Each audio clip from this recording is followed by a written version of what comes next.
Hi everyone, welcome to 5 Minute Video Study for the NCE. We are under clinical focus and we are going to be talking about subheading AE, sexual functioning concerns as it relates to counseling. This is certainly an emerging field. Some of the pioneers were Dr. William Masters and Virginia Johnson.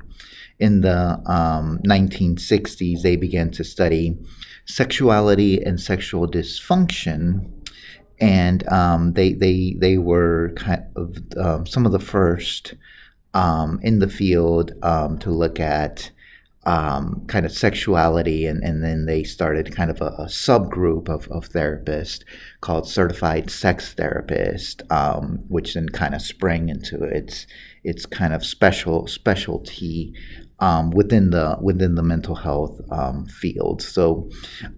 In the mental health field, one of the things that these pioneers said was sexuality is part of general mental health. And mental health clinicians have a responsibility to know a bit about human sexuality.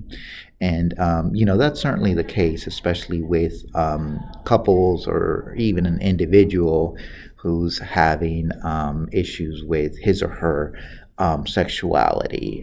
One of the other quotes that I found very interesting was that while it is useful to have a sex therapy specialization, all clinicians should be able to provide their clients some guidance about human sexuality. And I think that's certainly very true because most clinicians will encounter clients who bring up these topics. Let's talk about some of the modern interventions. One of the interventions, or when we talk about sexual dysfunction, is what in the field they call mindfulness-based interventions. So this is where sexual dysfunctions are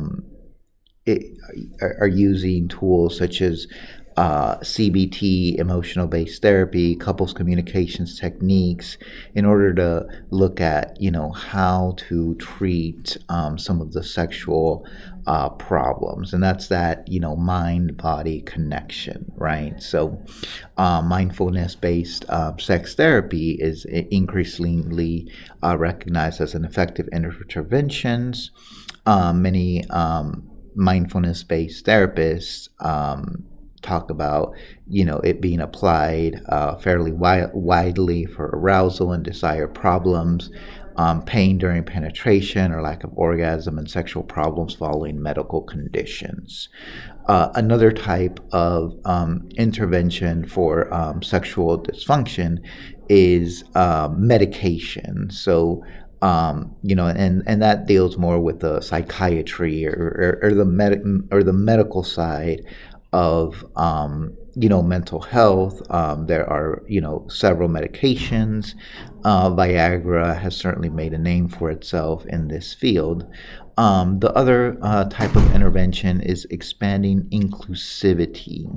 So that's kind of a general trend, and it talks about looking at the whole full span of human sexuality, gender identity, including transgender and gender non-binary, and how that kind of relates to the whole more than just sex, but kind of the whole notion of intimacy.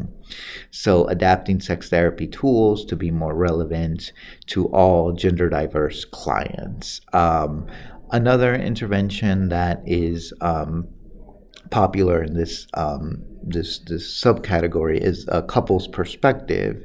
So looking at one partner at sexual dysfunction and looking at kind of the stresses, the pleasures, and kind of looking at some of the stress points, and kind of how that has come about, right? So looking at what are some of the desires, what are some of the challenges, looking at some of the experiences both during intercourse as well as just kind of how they're working together, and then trying to come up with more effective ways of working together to address some of these issues.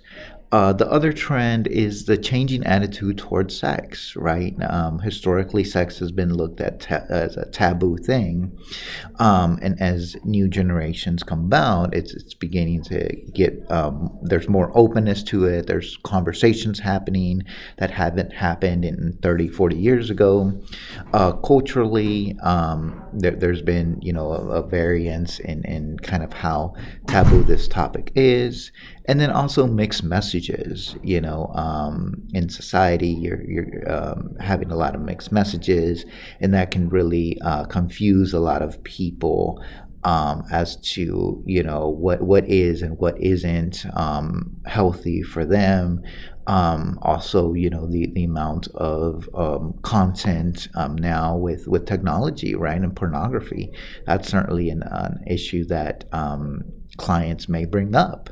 So that's just a little bit of the issue with sexual dysfunction or sexual issues, and kind of how that might play about in the field of mental health.